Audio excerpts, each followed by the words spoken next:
conversación como parte de los trabajos del Departamento de Orientación en un esfuerzo por dar respuesta a las necesidades que se han generado debido a la modalidad nueva que hemos tenido que asumir de manera completa, porque la teníamos. Entonces, nuestro departamento tiene la responsabilidad, la misión, el deber de promover la adaptación de la comunidad universitaria, especialmente de los estudiantes, a las nuevas situaciones que se van generando, con tal de que puedan dar respuestas positivas, eficientes, de calidad y enfocadas al logro de sus objetivos. Entonces, hoy tenemos un conversatorio, una conversación sobre recibir y participar con éxito de las clases o los estudios en línea. Nosotros queremos abordar lo siguiente, lo que es e implican las clases virtuales, lo que ha significado para las instituciones, los desafíos para todos y cómo pueden afrontarlo los estudiantes. Decimos los desafíos para todos porque no es un desafío solamente para los estudiantes esta modalidad, es también y quizás más para los profesores que tienen que agenciarse maneras de compartir sus contenidos, sus programas, sus objetivos, sus competencias, las competencias propias de los programas, con una forma distinta de manera muy repentina. Las ventajas y los valores agregados de la modalidad virtual, pero también los riesgos que esto conlleva. También lo que esto requiere de los estudiantes para responder al desafío de mejor manera.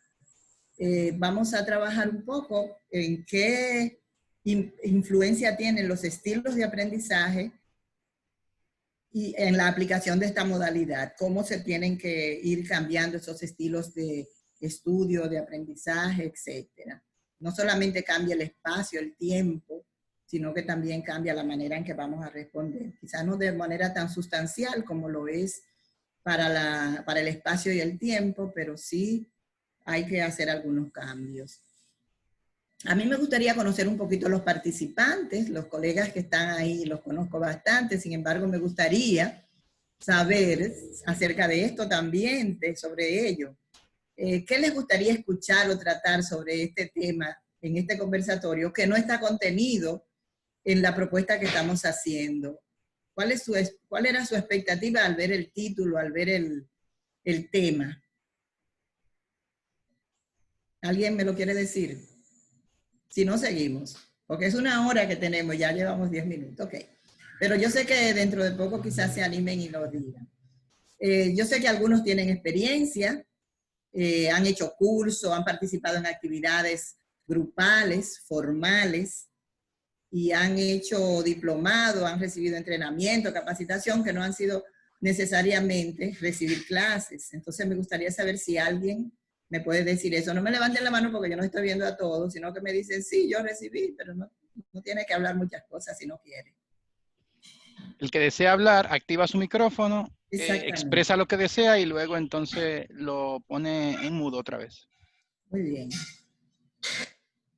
Ok, nadie lo quiere decir. Pero yo sí sé que hay algunos que yo estoy viendo que han participado de manera muy activa y muy sistemática en cursos, en diplomados, en capacitaciones, han aprendido solo a usar herramientas que a través de las redes y de los programas que existen, que ofertan entrenamiento. Bien. Las nuevas cosas siempre nos generan temores. Y nosotros como Departamento de Orientación tenemos temores y tenemos también motivaciones y expectativas con relación a esta modalidad nueva. Me gustaría saber si alguno de los participantes puede externar cuáles pueden ser sus preocupaciones o temores con esta nueva modalidad. Digamos ¿qué teme que va a pasar o puede pasarle con esta nueva modalidad a las personas que están ya recibiendo clases, los que han tenido alguna experiencia y ya han tenido algún tipo de de situación que les preocupa que pueda replicarse en esta modalidad. Yo te puedo expresar una queja de un estudiante y un miedo a la vez. Sí. Me dijo que hay algunos de sus profesores que están poniendo tareas que no son proporcionales quizás al número de crédito, y no sé si que algunos profesores, no sé si será verdad, que algunos profesores están como queriendo sobrecompensar esa falta de clases Ausencia. presenciales con poner más trabajo. Y entonces su desafío de esta estudiante es que ella también trabaja, se le estaba un poco yendo de las manos la gestión de su agenda. Entonces estábamos hablando sobre eso, sobre esa necesidad de, de gestionar de una manera diferente su agenda con todas las implicaciones que tienen los estudios en línea. Mira qué interesante, porque anoche cuando yo estaba revisando el material que estamos discutiendo o tratando de presentar ahora, yo pensaba, los profesores, como a veces poner una tarea o una lectura les representa un clic, podría considerar que para el estudiante también estudiarla o asumirla representa un clic, y esto podría sobrecargar al estudiante en esa dirección. Bien, muy interesante esa preocupación, porque realmente hay que tomarla en cuenta y vamos a ir anotando cosas, porque como en este proceso todos somos aprendices, nosotros también estamos aprendiendo para poder colaborar con los estudiantes. Bien. ¿Alguien iba a hablar? Ok. Nosotros tenemos, como dijimos en principio, también nuestras motivaciones y nuestras expectativas, tenemos nuestros temores y la experiencia también la tenemos. Unos menos que otros, unos más que otros, pero algunos tenemos algunas experiencias de trabajar en línea de manera formal. Quizás no recibir una clase, un curso, un diplomado, pero sí alguna experiencia de tener que hacerlo. Esta ha sido bastante implosiva y la hemos tenido que asumir con mucha tenacidad. Nuestras motivaciones son precisamente contribuir con los estudiantes en el manejo de esta situación. No necesariamente vamos a decir en el manejo de la plataforma, es en el manejo de la situación en términos generales. Porque no es solamente que vamos a trabajar con unas máquinas, unos instrumentos, unos recursos, unos dispositivos o unos actividades que nosotros no estábamos acostumbrados, sino también que vamos a lidiar con una situación que podría tornarse un poco compleja para muchos. Algunas actitudes y acciones ante la recepción de clases. Nosotros vemos aquí posibles posiciones físicas, vamos a decir, que se asumen en una clase virtual. Si vemos el primer joven, el que tiene la camisa azul, él está ahí como, y él, ¿verdad? Como dicen los muchachos. Y lo ve como si, como yo lo percibo como con cierta distancia. Hay otra joven que, fíjense que no tiene ni siquiera de frente el recurso, pero tiene además un libro abierto. O sea que esto nos indica que no es solamente el recurso visual o audiovisual que tenemos a la mano, no son solamente nuestros dispositivos, sino que también a veces hay que apelar a los libros físicos. Hay otro que hasta se le apagó la pantalla y ni se ha dado cuenta porque está bien lejos de la situación. Hay una persona, la que está a mi izquierda, que está quizás trabajando con otros recursos, pero tiene su pantalla de frente, ¿no? Enfrente. Hay una la que está en el centro de abajo, que la veo muy implicada, ¿no? Mirando, se sonríe porque parece que está interactuando de manera más activa. Pero hay una que está bastante perturbada, la de la blusa roja. Y digo, esas son mis interpretaciones, ustedes pueden tener otras. ¿Cómo ustedes la ven?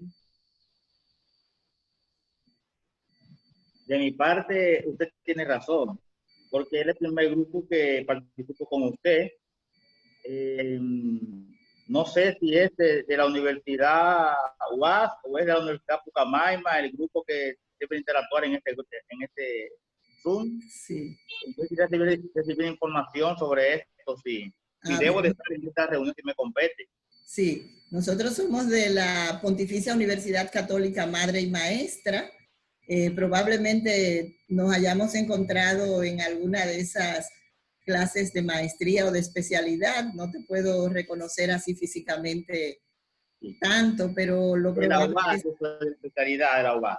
Ok, muy bien. Sí, yo le mandé a un grupo que tenía activo de la Escuela de Orientación y le mandé la invitación también a 2 grupos, uno que está en el interior y otro que está aquí en la ciudad. Gracias por venir y qué buena representación. Gracias a usted, maestra. Muy bien. Doris, la de la blusa roja me representa perfectamente. ¿A ti? Así. Estás perturbada. O sea, porque claro, porque oye lo que pasa. Como bien tú decías al inicio, esto es nuevo para todos, estamos aprendiendo. Entonces, hay cosas que nos sobrepasan. O sea, que nosotros tenemos que implicarnos mucho para irla entendiendo. Tal vez son cosas simples, pero como no estábamos habituados, tú ves, no, o sea, es como, yo estoy aprendiendo inglés ahora, estoy en el nivel 0, pero me suena así como too much. Exactamente. Como demasiado, tú ves, entonces. Demasiado. Exacto. Claro, uno va ahí, o sea, lo ideal es estar como está la joven de abajo del centro. Sí. Ya cuando tú te implicas, cuando tú te compenetras, tú ves, sí, con todo, y vas comprendiendo, tú ves, tú vas como haciendo como esa comprensión de eso nuevo. O sea, en principio es así, como wow, ¿y ahora qué es esto? Sí, así mismo. Es como así, entonces ya después pues uno, pero hay que implicarse realmente. Así es. Sí. Bien.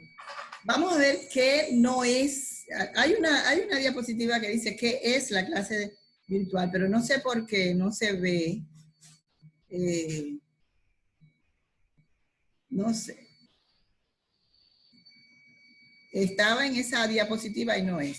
Bueno, pero estamos hablando de qué es una clase en línea y qué no es una clase en línea. Una clase en línea es una experiencia educativa y de enseñanza, aprendizaje, que se lleva a cabo en el ciberespacio,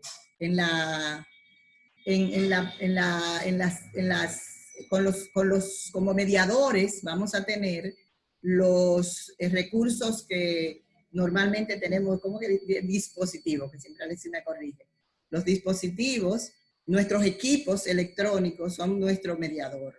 Y el profesor es el guía. ¿Qué no es una clase virtual o en línea? No es un chateo como en las redes sociales. Eso hay que tenerlo claro. No es una visita a distancia a un evento de aprendizaje.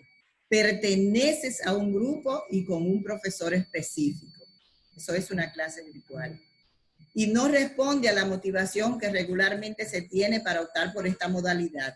Es la opción de este momento. O sea, cuando las personas optan por esta modalidad, generalmente lo hacen porque tienen una situación de espacio, de tiempo o de recursos, o una necesidad específica de capacitación de entrenamiento que elige tener porque probablemente la necesita. Este no es el caso. Nosotros no estamos respondiendo a que no tenemos tiempo, a que no tenemos espacio, a que hay un problema económico, ni nada. Estamos dando respuestas responsables a una necesidad del mundo y nosotros como parte de ese mundo de hoy estamos dando respuestas a través de nuestra institución. Una clase virtual o en línea, ya lo vemos aquí ahora, es el desarrollo de programas que tienen como escenario lo que había dicho antes, ¿no? Y que no es físicamente presencial. Esto nos aparta un poco de nuestra zona de confort, de nuestras costumbres y de nuestros hábitos y experiencias, y representa un desafío, un reto. es un desafío para todos, un reto para todos. Muy distinta los escenarios. Fíjense, en estas imágenes que estoy presentando ahí tenemos a la izquierda, las dos jóvenes están disfrutando de una presentación, pero ellas dos están ahí y ellas sus comentarios no lo escriben, se lo dicen una con otra. Hay una cercanía física, como podemos ver en el caso de la imagen del centro, y hay otros espacios que son al aire libre, que son informales, con los que podemos interactuar con nuestros compañeros y con nuestros profesores. La metodología electrónica tiene dos maneras, puede ser sincrónica o asincrónica. La sincrónica es cuando tú puedes participar en tiempo real con las personas que están participando y con el profesor, como es el caso que tenemos nosotros ahora. Y la asincrónica es que el profesor sube una cosa o da una clase en tiempo real, pero tú no accedes a esa clase de manera inmediata, sino que lo haces después, en el tiempo que te sea posible, ¿no? Lo que le da el plus de que tú puedes hacerlo cuando tú quieras y en tu tiempo y en tu ritmo, a tu tiempo y en tu ritmo. Entonces, ¿algún comentario con relación a esto que quieran hacer? Bueno, algunas cuestiones que debemos tomar en cuenta en esta situación. Como ya decíamos antes, nuestras instituciones educativas son predominantemente presenciales, lo que significa una experiencia nueva para las instituciones y para nosotros. Como parte de la docencia se hacen algunas actividades en línea, como es tareas, compromisos, pero no necesariamente son exclusivas, que eso es lo que le hace la diferencia con esta experiencia que estamos viviendo. Algunas asignaturas se han impartido de forma semipresencial y totalmente en línea. En nuestra universidad tenemos esa experiencia. Y es bueno por eso que se sepa que en nuestra universidad, la Pontificia Universidad Madre y Maestra, no está improvisando. Estamos teniendo una experiencia nueva, pero ya teníamos un camino avanzado. Ya estábamos en esa dirección de la virtualización. Lo diferente es la generalización. Hay algunas investigaciones que han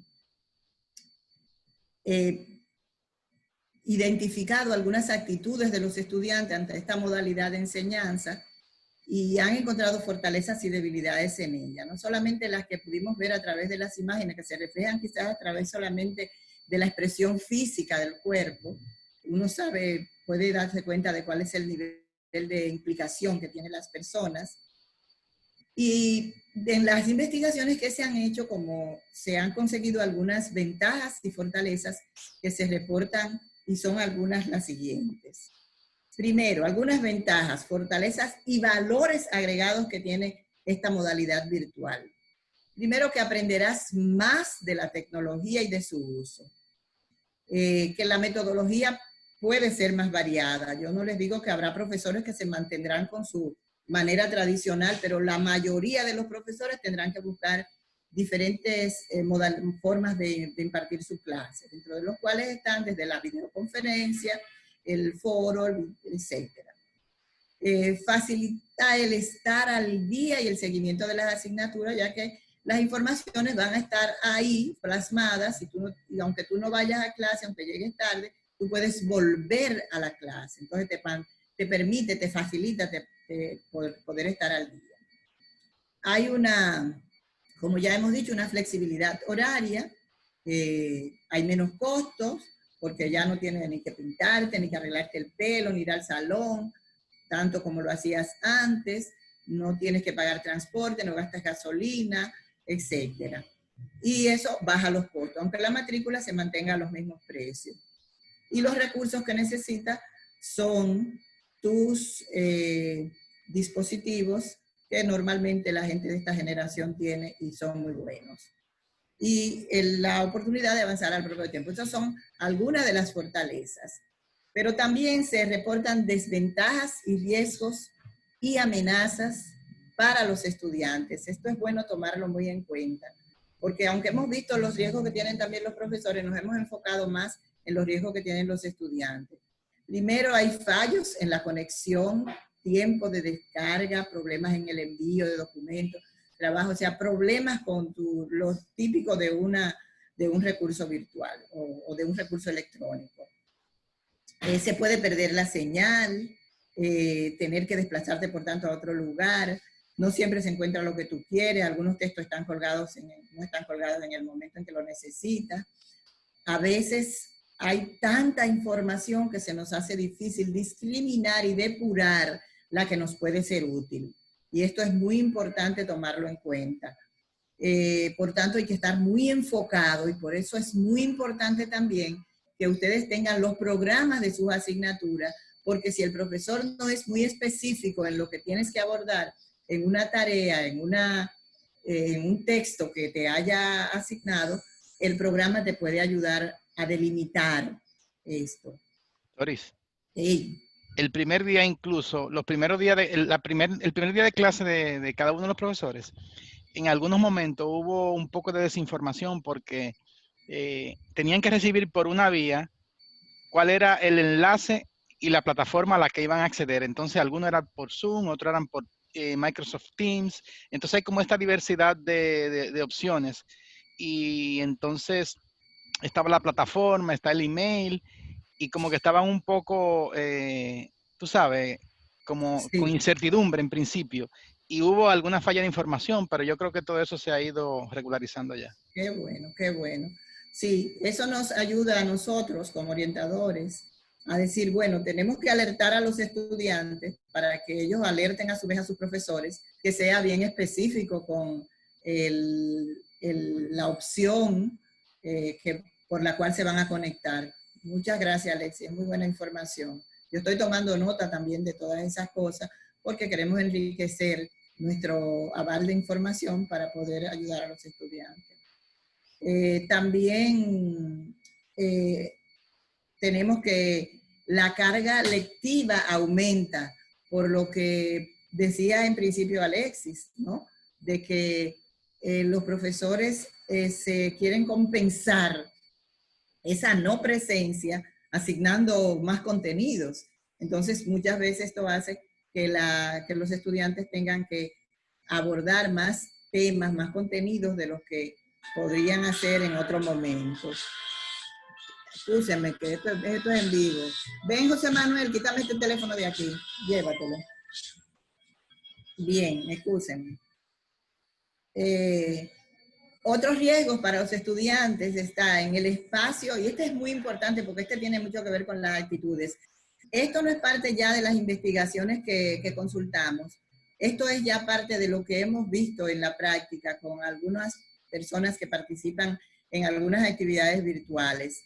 Y es el espacio real o lugar donde te colocas para recibir clase. Yo estoy ahora en el comedor de mi casa. El comedor generalmente está en el centro de la casa, no está tan apartado, está muy accesible cerca de la cocina y cerca de la sala. Entonces, por donde pasa mucha gente. Hay que cuidar eso, hay que habilitar un espacio que sea tu lugar de estudio, que sea tu aula, que no lo relaciones con otra cosa, que sea tu espacio para estudiar. El vestuario, hablábamos el martes sobre esto también.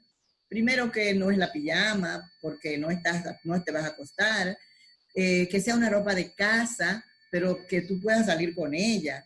Si quieres ponerte una ropa más formal, pues, pero que se sienta que tú estás haciendo una actividad de manera formal.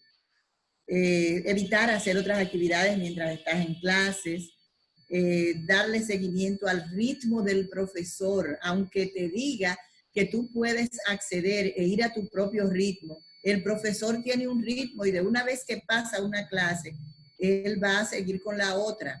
Y el programa de la universidad, la planificación de la calendaria de la universidad, tiene unos tiempos que el profesor tiene que respetar. Hay que tomar en cuenta el cuidado del cuerpo, la posición física en que te colocas, la silla, la mesa en que está, la altura, el espaldar, todas estas cosas. Hay que tomarlas en cuenta. Y por ende el descanso físico y mental entre una y otra clase y en general.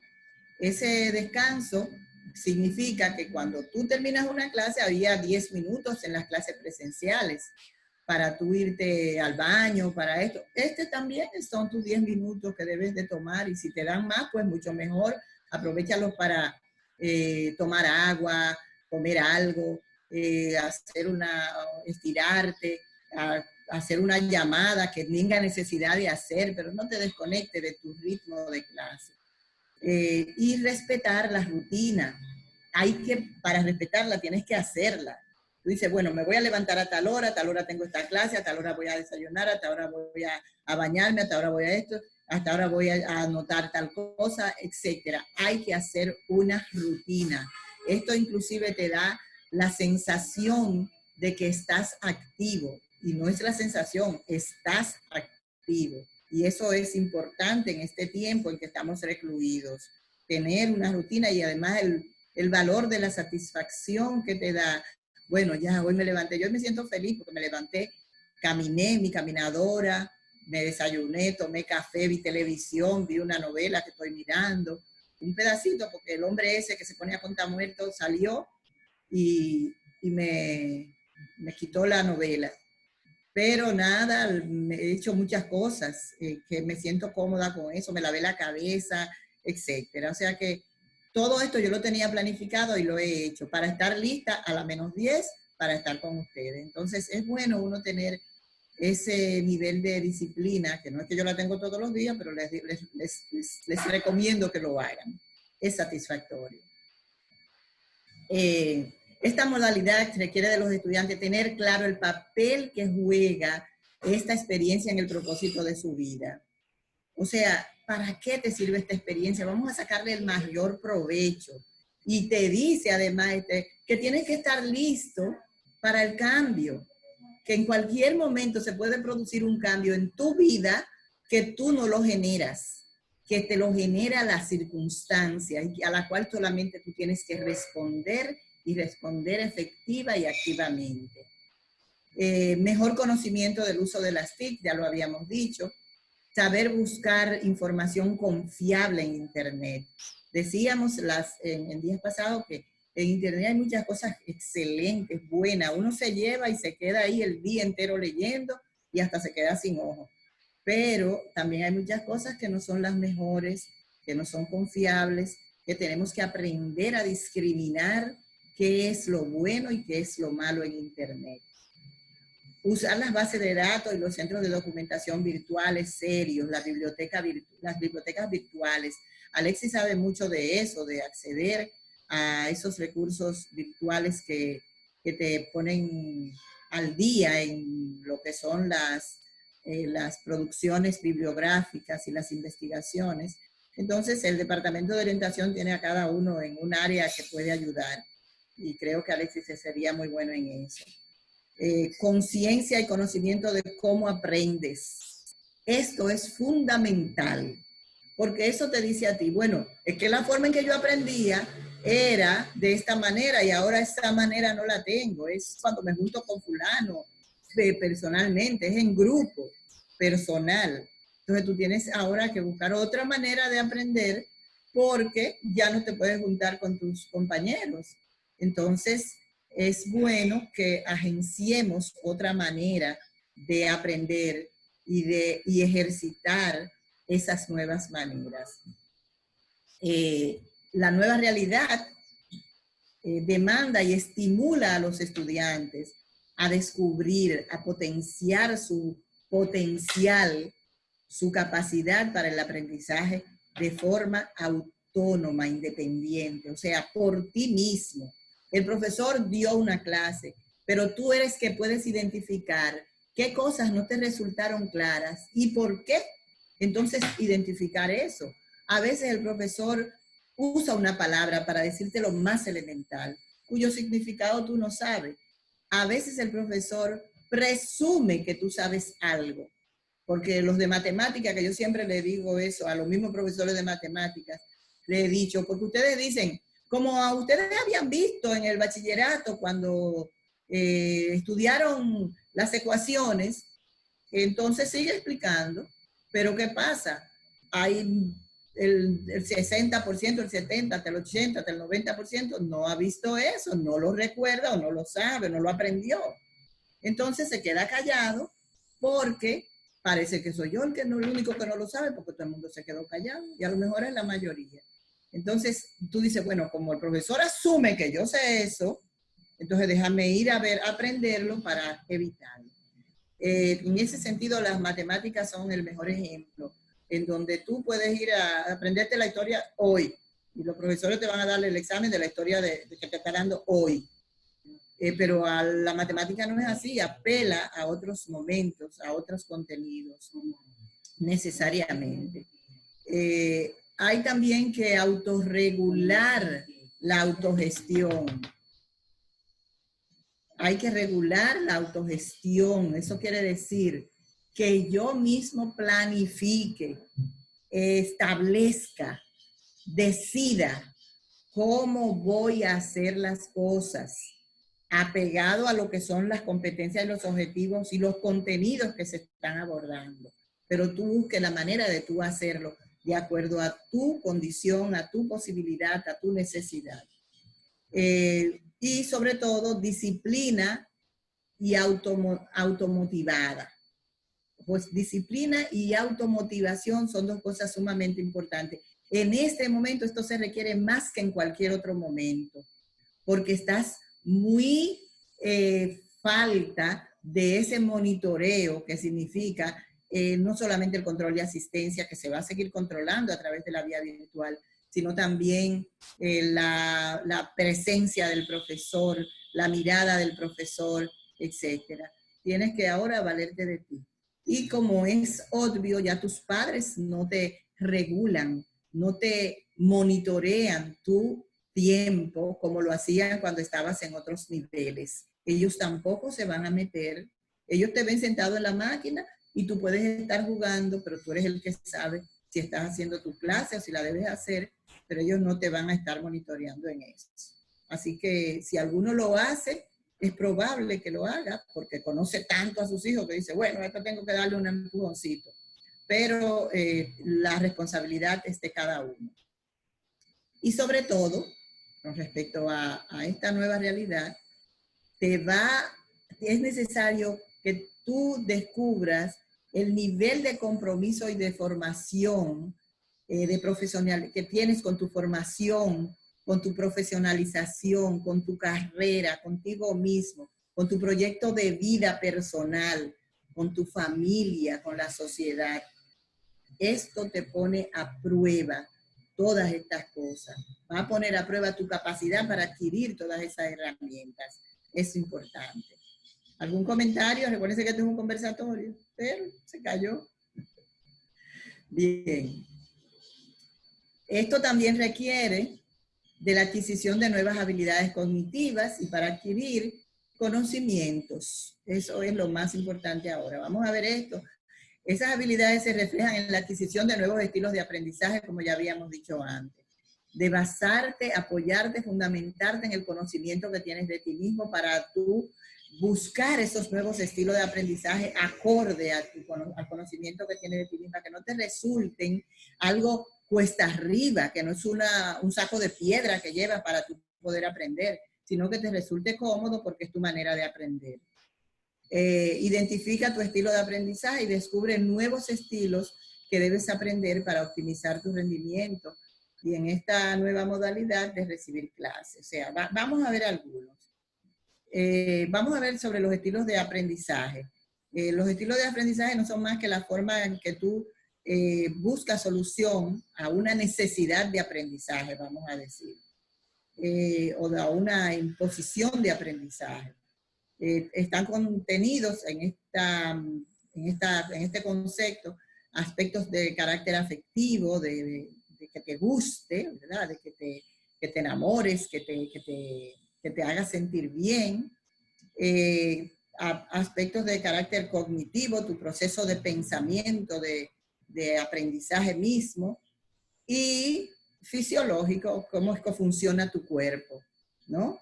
Significa también cómo tú percibes e interaccionas con el conocimiento. y responde a tu entorno de aprendizaje.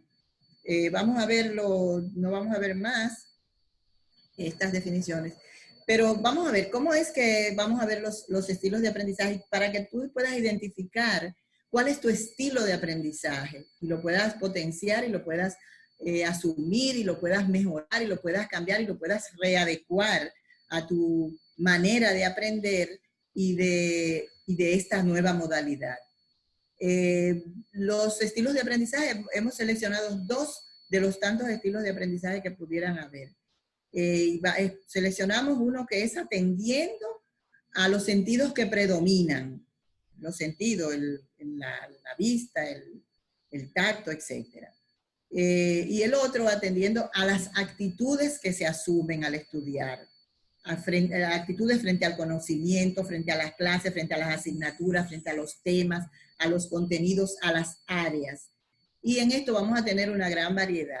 Mientras tú vas a ver que tus actitudes frente a unas asignaturas, un grupo de asignatura, un área, es muy diferente a otras. Entonces, vamos a ver de qué manera podemos hacer como un equilibrio en este sentido. En el primer caso, los sentidos que predominan como estilo de aprendizaje, ¿qué es lo que tú más usas al estudiar? Algunos lo que más usan es la vista, leen. Tienen que ver imágenes para poder aprender, ver procesos, videos, etc. Son esas personas que te dicen, no, yo leo, porque si yo los retengo, cuando están trabajando, por ejemplo, en grupo, yo lo puedo retener mejor si soy yo que lo leo, porque su aprendizaje es visual. Y son las personas que cuando están en un examen, se recuerdan de los rayones que le hizo al libro, al cuaderno, de una anotación que hizo, y como que las retratan en su mente, todo lo que estaban leyendo, y eso le permite reproducir esas informaciones. Incluso a veces cierran los ojos para visualizar lo que ya habían visto. Los auditivos son también personas que leen, pero leen en voz alta, porque necesitan escucharse. Y aprenden escuchando al profesor, escuchando a sus compañeros. Se ponen a discutir 2 compañeros acerca de una cuestión y ellos lo pueden escuchar y aprenden. Y hasta pueden sacar sus conclusiones. Para estas personas también usan los audiolibros y eso les favorece muchísimo en su aprendizaje, porque son auditivos, aprenden oyendo. La mayoría de nosotros aprendemos de todas las formas, ¿no? Porque imagínense, los sordos no hablan, no es porque no pueden hablar, es porque no pueden oír. Entonces, fíjense qué relación tan grande hay entre una cosa y la otra. Inclusive, cuando las personas son no videntes, no ven, ¿verdad? Son ciegos. Yo aprendí recientemente con mi hija que trabajaba en un centro de educación de niños ciegos, y ella me decía que no se podían cambiar las cosas de los espacios, porque los niños se pierden. Entonces, ese escenario tenía que ser siempre el mismo. Y, por ejemplo, si había la necesidad de mover algo, entonces había que entrenarlos para que ellos internalizaran esa situación.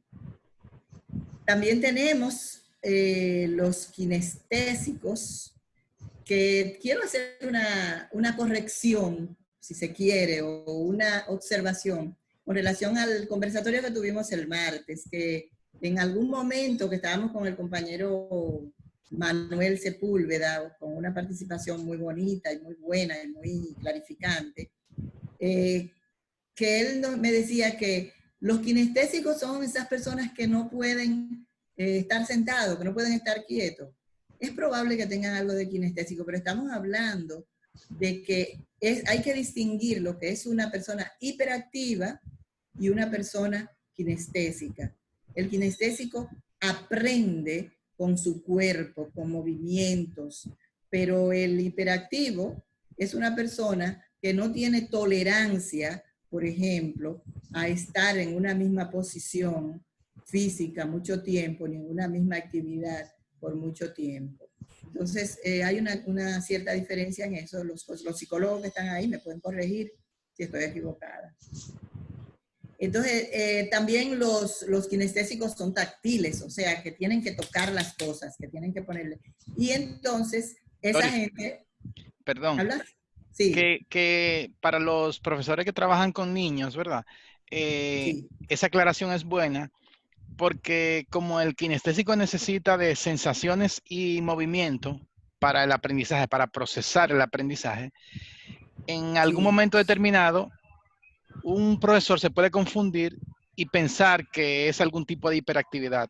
Entonces ahí es importante hacer esa aclaración, Exactamente. ¿verdad? De esos matices que hay de diferencia. Exacto. Y sobre todo, dependiendo de la etapa de desarrollo, como tú dices, en que está la persona.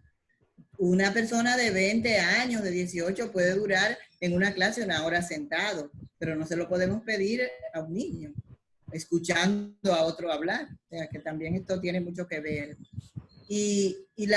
Bueno, y refiriéndome ya, siguiendo con los kinestésicos, gracias Alexis, son las personas que aprenden haciendo, pero no es haciendo cosas manuales propiamente dichas solamente, como por ejemplo manualidades,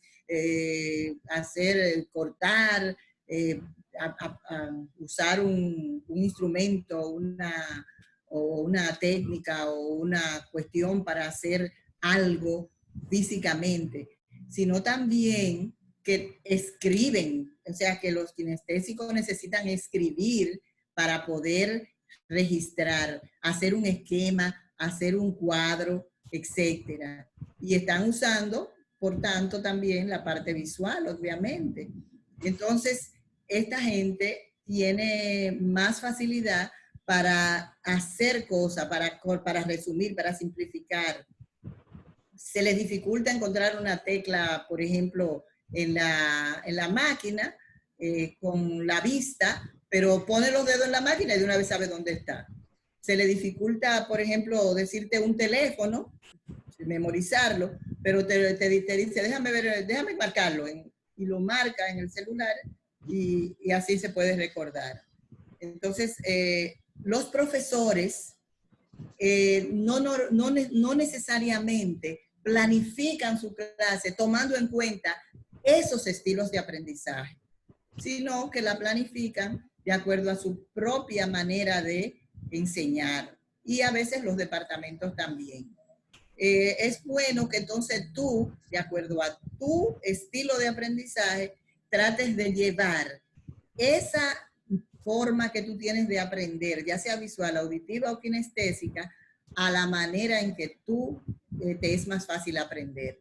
Había, por ejemplo, hay estudiantes, por ejemplo, que convierten en canciones los contenidos, otros lo convierten en décima, o lo convierten hacen un orden y procesan las cosas mejor en un cuadro, etcétera. Entonces hay que buscar esas maneras. En el segundo grupo de los estilos de aprendizaje, que son atendiendo a sus conductas y etcétera, y comportamientos que asumen frente a las tareas y las actividades que se hacen para aprender, tenemos los activos, los reflexivos, los teóricos y los pragmáticos.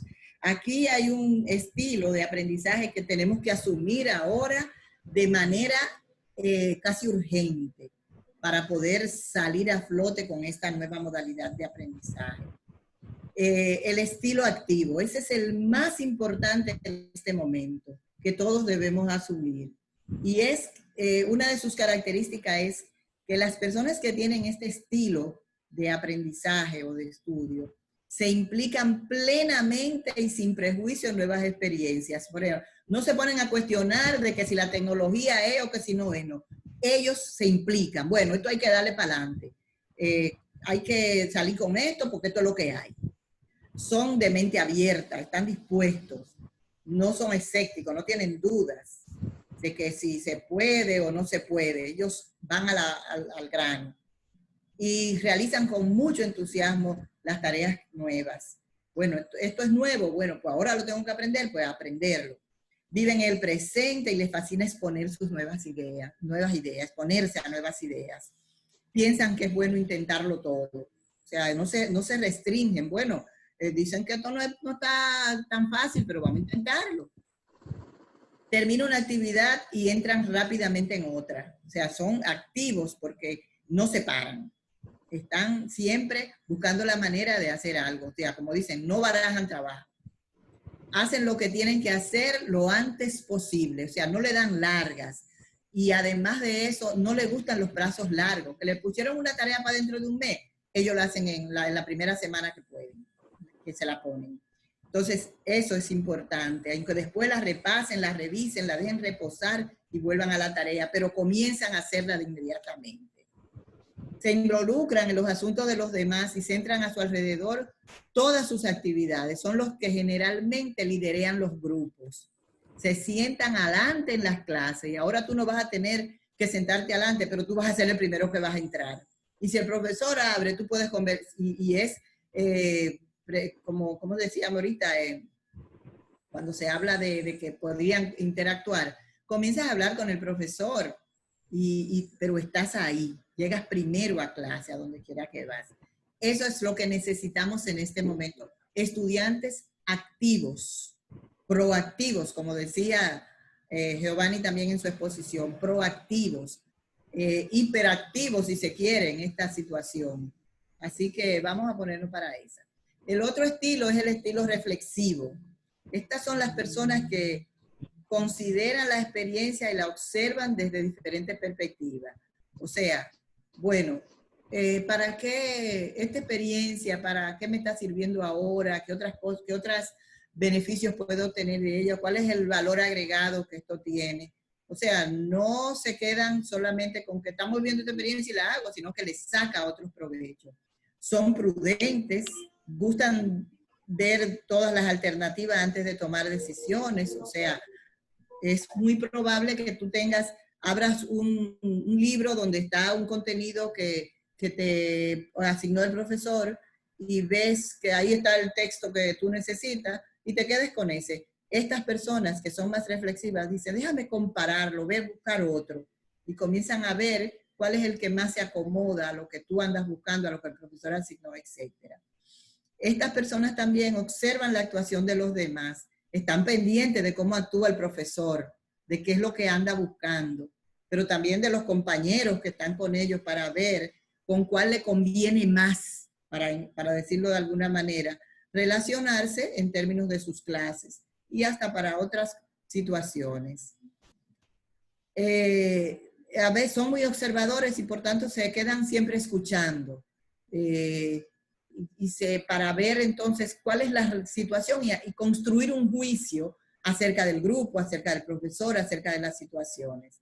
Son personas realmente muy observadoras.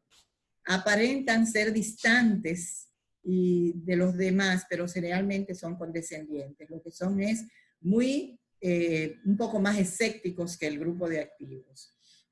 Bien, seguimos con los teóricos, que no tiene mucho que ver con el tipo de clase que se recibe, como como la califican los estudiantes, que si son clases teóricas o clases prácticas. No es porque tengan más o menos literatura, sino que estas personas adaptan e integran las observaciones dentro de las teorías lógicas y complejas. Esto quiere decir, ellos tienen una afirmación o una situación, tratan de buscarle la explicación teórica o conceptual que eso tiene. Enfocan los problemas de forma vertical, o sea, los organizan, le dicen, bueno, este es el problema. Entonces vamos a ver cuáles son los elementos que están implicados en este problema. Y entonces comienzan a desglosarlo, lo analizan, lo separan y comienzan a trabajar de manera escalonada, de manera clasificada, lo que están planteando. Vamos a decir, bueno, tengo que estudiar matemática, las ecuaciones. Bueno, vamos a ver qué tienen las ecuaciones. Tienen letra, tienen número, tienen signo, tienen esto, tienen aquello. Tienen un proceso. Bueno, el primer paso es este. El segundo paso es este. Descubren en esa cuestión, bueno, es que aquí tiene un número entero, pero luego te sale un número fraccionado. Entonces yo tengo que ver cuál es la diferencia de yo trabajar con un número fraccionado de un número entero en esta operación aritmética o matemáticas. Entonces, es que analiza realmente, desglosa las cosas para poder trabajar con ellas.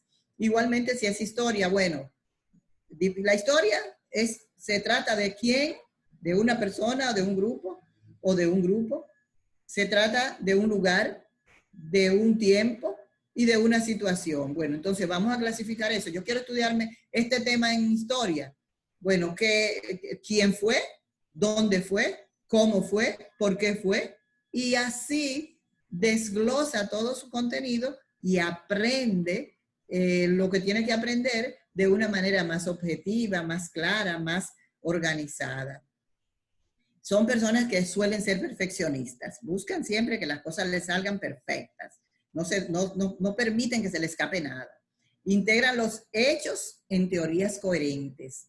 O sea, si hay una situación, entonces yo le busco, como decía anteriormente, la explicación teórica que esto tiene, la implicación científica que esto pueda tener, porque no necesariamente teórica quiere decir una teoría que se haya construido, ¿no? Si el huevo yo lo pongo encima de una botella y le echo, o le pongo una vela adentro y le pongo un huevo arriba, yo voy a ver que el huevo se va a ir por la botella donde no cabía en otras condiciones. Y entonces yo le voy a buscar una explicación a esto. Les gusta analizar y sintetizar. Son profundos en su sistema de pensamiento y buscan la racionalidad y la objetividad, huyendo de lo subjetivo y lo ambiguo. O sea, son concretos, les gusta dar respuestas concretas a situaciones específicas. Los pragmáticos, que son los llamados prácticos, son aquellos que no les gusta mucho irse por la rama. Vamos a hacer. Aplican en la práctica las ideas. Si les gusta tener una forma de hacer lo que se dice. Descubren el aspecto positivo de las nuevas ideas y aprovechan la primera oportunidad para experimentarla. Ah, me dicen que yo puedo aprenderme una ecuación haciendo esa clasificación. Bueno, pues vamos a ver, vamos a hacerla. Y comienzan a hacerlo, ¿no? Les gusta actuar rápidamente y con seguridad con aquellas ideas y proyectos que les atraen. Son personas activas realmente, pero en lo práctico. Las cosas que no son de su agrado, muy probablemente la descuidan bastante, porque les gustan más las cosas que son más concretas. Tienden a ser impacientes con los teóricos, con aquellas personas que son muy argumentativas. Ellos van a dar respuestas directas. Pisan la tierra cuando hay que tomar decisiones o resolver un problema. Son gente muy concreta. Me decía una compañera de trabajo de allá de la universidad una vez que una de las hermanas había dado a luz y que estaban discutiendo que a quién se parece, que si nació de tanta libre. Y ella dijo, bueno, lo que tenemos que saber es quién es que se va a quedar con ella esta noche. O sea, van a lo práctico, a lo concreto, lo que hay que resolver en un momento dado. Bien. Finalmente, es importante ver claro las diferencias y similitudes de las clases virtuales y sus implicaciones. A mí me gustaría que ustedes que ya han vivido, si hay algunos estudiantes que ya han vivido la experiencia de haber participado en algunas clases, me gustaría como que nos dijeran cuáles han sido las diferencias y similitudes que han encontrado. O que algún profesor haya dado alguna clase de esa manera. Yo puedo decir algunas experiencias. Yo tuve que terminar, como la mayoría de los profesores, las clases del cuatrimestre pasado a través de la vía virtual. Y mi experiencia es que los estudiantes siento que se implican más, que están más atentos, que trabajan más rápido, que cumplen más. Eso es lo que yo he visto. La diferencia es que tienen mucha tendencia a la copia de cosas. Y porque quizás como la tienen que mandar por vía virtual, les es muy fácil hacer un copy-paste, como se decimos, un copia y pega, y eso a mí me resulta bastante preocupante. ¿Alguna otra? ¿Hay alguien que tenga alguna experiencia? ¿Puedes repetir la pregunta, por favor? Doris. ¿Cuáles son las diferencias y similitudes que han encontrado con la clase virtual que se han estado recibiendo en el caso de los estudiantes, sean estas u otras? Y también si tiene la experiencia de haber impartido alguna clase con esta modalidad, en el caso de que haya algún profesor, también. El joven que ahorita me habló, que es de la UAS, yo sé que él es profesor porque con los que yo he trabajado, o psicólogo u orientador de alguna escuela, entonces es probable que haya tenido alguna experiencia también impartiendo clases o recibiendo. Él no está ahora mismo. No está, sí, yo sé que Joyce, es básicamente diferencia y similitudes entre clases virtuales y clases presenciales. Ok. Bueno, para mí la diferencia que hay en esta que nosotros estamos, que ahora mismo, como dice, el semestre totalmente virtual, para mí es algo nuevo porque estoy experimentando algo nuevo.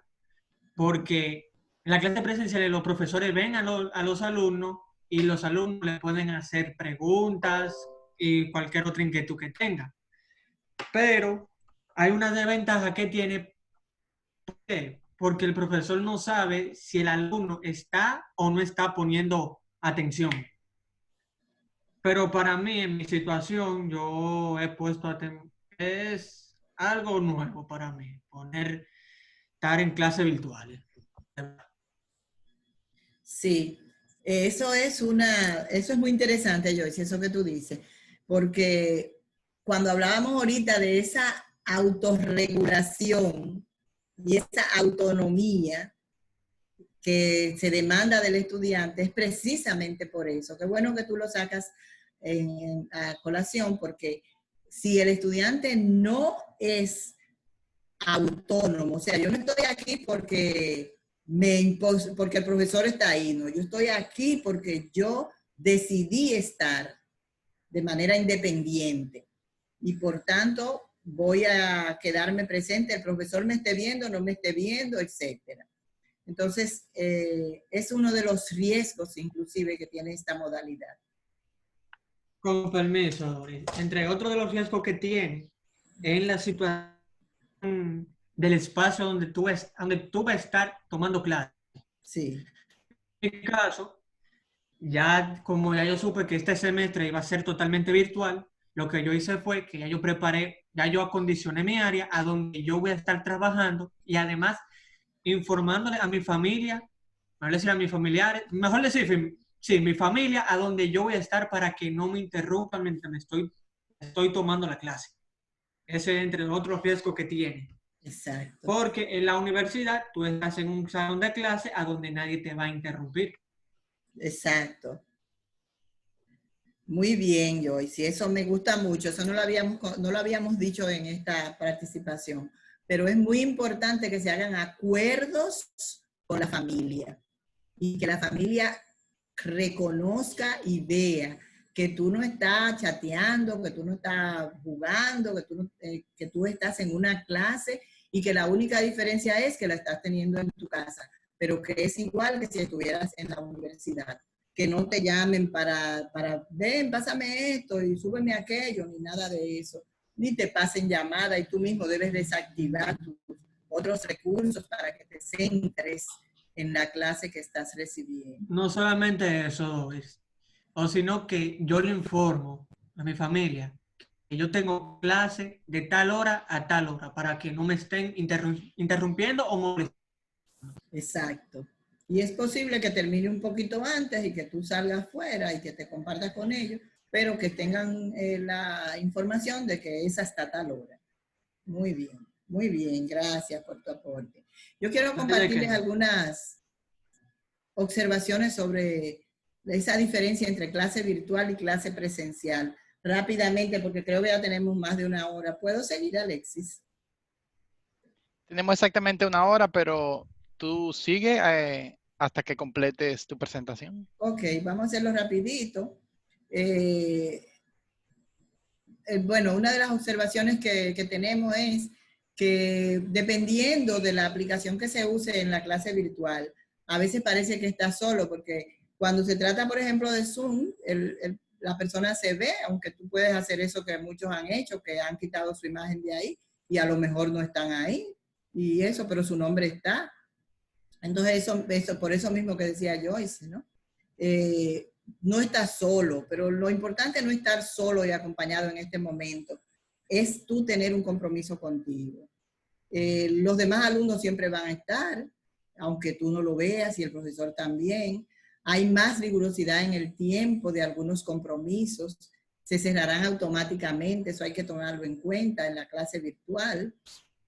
Entonces, el profesor puede hace una planificación, que la mayoría de los profesores deben tener la planificación del cuatrimestre completo. Y si una persona no ve esa planificación, probablemente no vea la fecha en que se tiene como límite para la entrega de algún compromiso, y eso es importante que lo vea porque el profesor no va a estar ahí. Algunos profesores van a ser muy flexibles con el sistema de comunicación con ellos, y te van a dar tu teléfono, tu WhatsApp, y van a estar en el grupo y lo que sea. Pero algunos profesores van a mantener el compromiso nada más de sus clases y que quizás una que otra, otro contacto por otra vía en otro momento, pero no siempre va a ser así. Hay más variadas oportunidades para la entrega de compromisos en las clases presenciales, en esta es más limitado. Muchas maneras y facilidades de no atender, como decía Joyce. Entonces, en la clase virtual hay que tenerle cuidado a eso, de distraerse durante la clase porque nadie me está monitoreando. En la clase presencial, la presencia tangible del docente dificulta la distracción, pero en la clase virtual es más difícil, ¿verdad? Por eso mismo que tú decías. Y en la clase virtual la detección de plagio es más fácil para el profesor, es más fácil. Y hay que tener mucho cuidado, no porque sea más fácil, sino porque esto tiene consecuencias reglamentarias y estatutarias que debemos cuidar. Hay más esfuerzo del profesor para comprobar en la clase presencial. El profesor hace un poquito más de esfuerzo, es más intencionada la búsqueda de los posibles fraudes y plagios. Las formas de evaluación serían menos convencionales, entonces tendrás que hacer más trabajos quizás de los que se hacían, que eran menos en la clase presencial, o sea, trabajos escritos, reportes de lecturas, etcétera. Lo probable es que ahora sean más que los exámenes clásicos. Y otras observaciones es que se desarrollará el mismo programa de la asignatura, esto hay que tomarlo en cuenta. Aunque puedes avanzar a tu ritmo, como dicen las ventajas de la investigación, hay un calendario institucional y fechas específicas para las actividades docentes. Hay fechas de examen, hay fechas de pago, hay fechas límite para cambiar de carrera, fechas límite para retirar asignatura, para retirar el cuatrimestre. Y esto también hay que tomarlo en cuenta. La planificación completa estará desde el primer día y los profesores pondrán a tu disposición toda esta información, pero en línea. Igual que en la clase presencial van a tener trabajos grupales, igual que en la clase presencial van a tener trabajos individuales. Tener otro medio de contacto con el profesor siempre es útil. Incurrir en fraude o plagio tiene las mismas consecuencias. Y por último, algo muy importante, el responsable de que tus recursos, tus dispositivos estén buenos, es tuya. Eso no es una excusa para tú faltar, para tú no cumplir con un compromiso. Eso hay que tenerlo muy en cuenta. Los equipos que tengas debes de tener claro que lo tienes que tener siempre cargado, siempre al día, siempre con las aplicaciones que necesitas. Muchas gracias y le vamos a pedir que tengan en cuenta las próximas actividades que vamos a tener. Déjame ver mi agenda aquí, que yo las tengo en agenda. Mañana, viernes 22, tenemos manejo de estrés a través de Zoom con Daniel. Ahí está el lead, está publicado, ¿no? ¿Y qué más tenemos, Giovanni? Hay otra actividad que es sobre el reglamento académico de grado, que va a estar facilitada por Alexis en la próxima semana, pero los detalles ya Okay. se lo vamos a ir dando exactamente. Que estén atentos en Oriblog, porque ahí siempre estamos publicando, ¿verdad?, las diferentes actividades que tenemos. Yo creo que ese encuentro va a ser bien importante y todos estos encuentros están respondiendo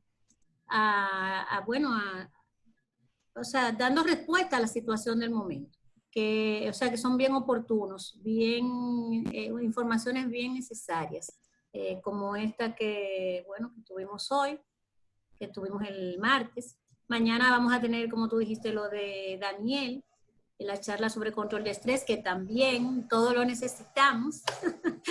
Y qué mejor que mañana viernes, ¿verdad? Para como relax, pues participar de esa actividad que va a ser a las 5 de la tarde.